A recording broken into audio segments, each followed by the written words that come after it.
Late last night and early this morning has been a crazy influx of Manchester United transfer news from Gakpo to Bellingham, but De Jong again. I know what you're thinking. I am fed up with De Jong before you even mention the news.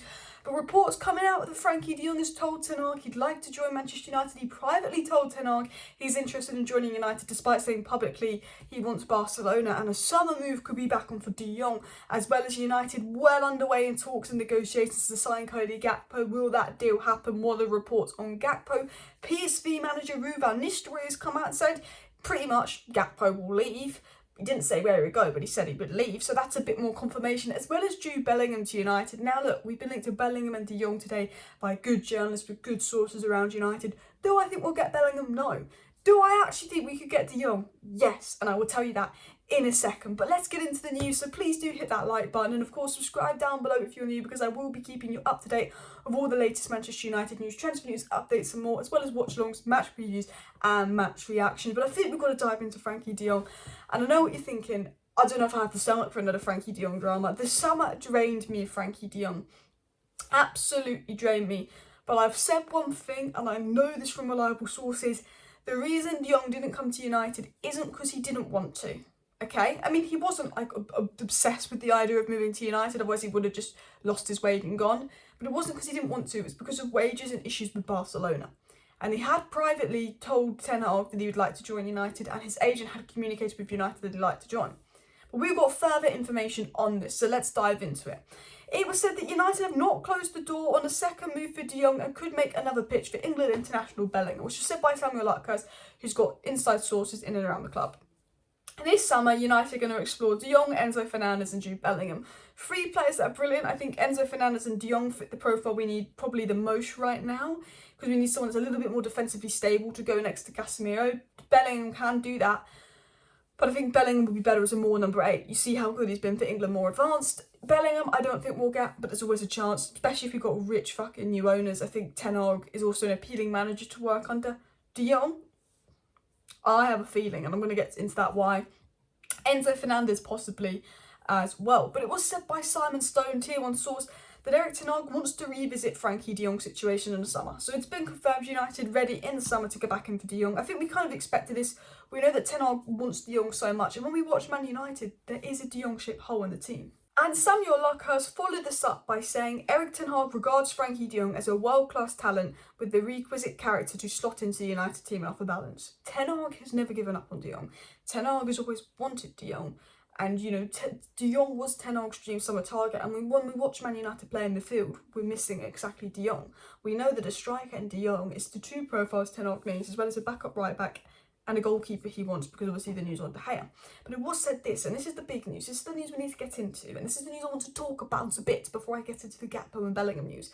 From sources, good sources in and around United, who get inside information from Manchester United, Samuel Lutkers has said, Frenkie De Jong privately gave Erik ten Hag assurances he was happy to join United, despite publicly stressing his preference to stay at Barcelona. And I tried to explain this in the summer, and this is why I was confident we were going to get De Jong, and it was really Barcelona that fucked it all up, because they basically owed De Jong 17 million and they tried to trick United into paying it, and United were being tight bastards and didn't want to pay it, because if you pay that money, then Barcelona know they can take advantage of you.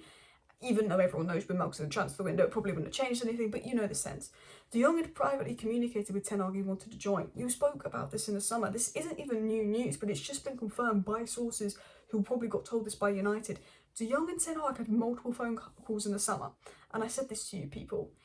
If De Jong and Ten Hag on those multiple phone calls in the summer, De Jong had said to Ten Hag he didn't want to come, we would have stopped pursuing him in June. We wouldn't have gone to Barcelona, we wouldn't have been pursuing him for 3 months, we wouldn't have actually got a somewhat deal agreed, we would have stopped.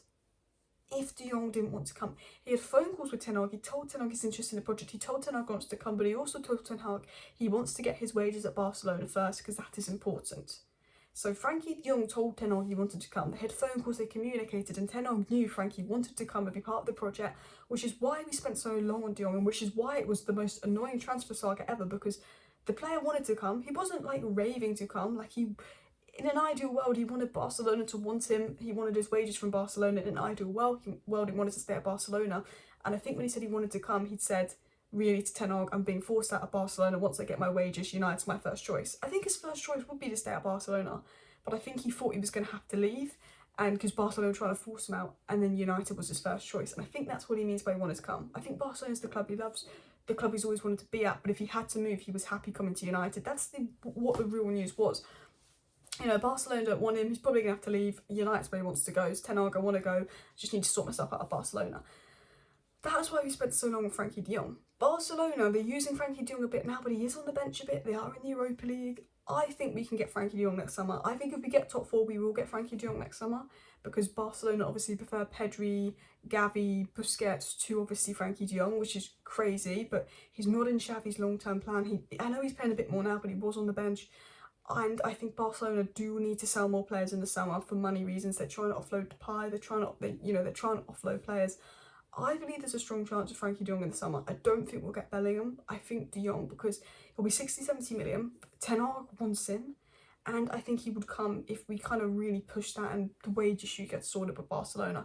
Can I stomach another De Jong saga in summer? Probably not. I honestly, I don't want to know. If it's done quick, fine, but if it drags on next summer, I don't want to know. But also, this links up with reports from reliable sources again in the summer that said De Jong's agent had communicated again with United that De Jong would be open to joining Man United once he got his situation sorted with Barcelona. De Jong told Ten Hag on the phone he was open to joining Manchester United, and the reason he stayed is because he could stay at Barcelona and they didn't sort his wages. And everyone's saying he didn't come because of Champions League football. We like to joke about it. It wasn't the case. Basically, it was all on Barcelona, and that's why it didn't happen. Now, I think he's happy staying at Barcelona. Barcelona he likes more than United, but he did say to Ten Hag he'd be open to joining, and that's why we pursued De Jong. And reportedly, we are going to go back in for him in the summer. Do I think it will happen? I don't want to say yes because I thought it would happen this summer and it didn't. But I think there's more chance in De Jong than Bellingham. I've always said that because we just know Ten Hag wants him, and I think De Jong, with the treatment of Barcelona, could be open to the move. But if I'll be honest, I think our chances of getting De Jong depends on if Barcelona want to sell again, which I think they will. But are Barcelona trying to push him out again? But I think he would be number 1 priority on top of a striker next summer. It was said as well by Simon Stone that even with last summer's influx of new arrivals, Erik Ten Hag feels Frenkie De Jong would fit perfectly in the squad. Casemiro wasn't a De Jong replacement. Casemiro was, we needed a midfielder, we couldn't get De Jong, so let's go and actually get a DM, which we needed more than De Jong. Much as I love De Jong, I think at the end of the day, Casemiro was a more appropriate signing because we were screaming out for a DM right in that park. And imagine a midfield three of Casemiro, De Jong, Bruno. That is an incredible midfield three. Casemiro and De Jong together would complement each other so well. You know, I think that would be a fantastic midfield three, and I think things worked out for a reason. I think we needed Casemiro more this season than De Jong. Although we missed De Jong, and if we got Casemiro and De Jong together, it would have been perfectly. We needed a DM more than ever. De Jong wasn't a DM, Casemiro is. But we still need De Jong on top of Casemiro. I like Eriksen, but he shouldn't be playing more than once a week, and it's not quite De Jong, but Eriksen can do a job there. We're definitely missing that profile in midfield, as well as a profile in attack. But talking of other midfielders United have been linked with, let's get into the Bellingham news, then we'll get into the Gakpo news. Also, do want to apologise if I'm speaking really quiet. Again, filming this in early hours, don't want to disturb people. But it was said on Bellingham from Lucas, senior sources at Manchester United believe Jude Bellingham could create history at the club by helping them end their Premier League title drought. Yeah, I don't think we'll get Bellingham, but I think if we've got really ambitious, rich new owners, it's possible. I think Bellingham is that star for the future, but I think Frenkie De Jong is still Ten Hag's number 1. I think you could get De Jong and Bellingham because they are very different profiles. Bellingham would be more advanced than De Jong, and that would be ideal. But realistically, United wouldn't get De Jong and Bellingham in the same window. That would be too good to be true. It was also said by Lucas that Erik Ten Hag is such an major admirer of Jude Bellingham. He's still confident that if he could sign any player in the world, it would be Bellingham, apparently. Now, I think United will make an offer for Bellingham, but I think because of the price, because we need other positions, because of the competition, it will be unsuccessful. But I think Bellingham's one to watch in on. But I think De Jong is more likely. I think Enzo Fernandez is more likely. We haven't been linked to massively, but we do know Ten Hag likes Fernandez. It was also said, given the opportunity, United feel they could still make a compelling case for why Jude Bellingham to join the club, although they accept they're not the favourites and it's a competitive field. So Simon Sloan was a bit realistic there. Bellingham could come to United. It's possible. I think Ten Hag, if we get top 4 and Ten Hag's project, I think he'll look at what Ten Hag's done at Ajax, especially with young players. You know, it's not Ollie, it's Ten Hag. This is a player that's going to be young players. And if we've got new owners in, he'd say, well, this club's on an ambitious track. They need a midfielder like me. But I think that he would probably go Liverpool or elsewhere.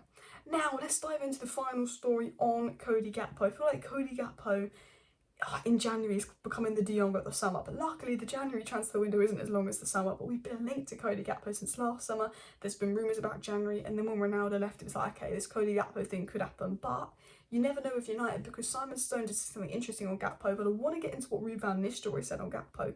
He said, Ruud van Nistelrooy spoke about Gakpo leaving PSV in January and said, there comes a time when you can't say no anymore. He said, basically, there comes a time when you can't say no to the sale. PSV need the money.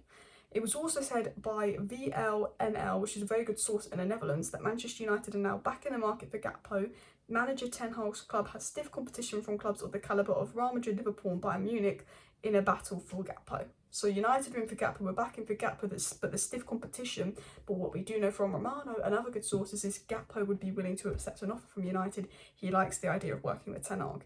I think the issue with competition isn't that Gakpo would choose Real Madrid, Liverpool and Bayern Munich over us. The issue with competition is we want to get Gakpo for 40 million. Competition might be willing to buy him for 60 million. We don't have 60 million in January. I think that's how we'd lose him. It was also said that Erik ten Hag has told Cody Gakpo that he sees him as the perfect replacement for Ronaldo, and he could even take the number 7 shirt. He just loves this player. And the last story by Simon Stone was this, which has a bit of realism in it, and this is something we need to take into account.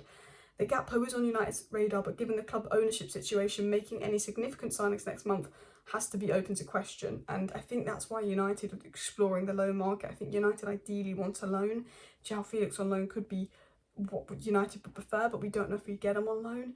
I think Ten Hag's pushing for Gakpo. I think Man United want Gakpo, and I think if we can get him for the 43 million, because we're going to put a 50 million euro bid apparently, it would be successful. The problem is if other clubs are willing to pay more than that and it gets into a bidding war, I don't think United would spend more than 50 million on Gakpo. That's my stance. So that's my stance on the news. This is just my opinion. Well, actually, I'm reporting the news, as you can see on the screen, followed by my opinion. I think there's a good chance for Gakpo in January, but I think it depends on other clubs. I think there's a good chance for De Jong in summer, depending on what Barcelona want with De Jong. But I don't like saying that. But I think Bellingham is possible, but I would be shocked. Let me know your thoughts on the news. I mean, all three would be fantastic signings. Today, the transfer news has just broke, so it's been a great day.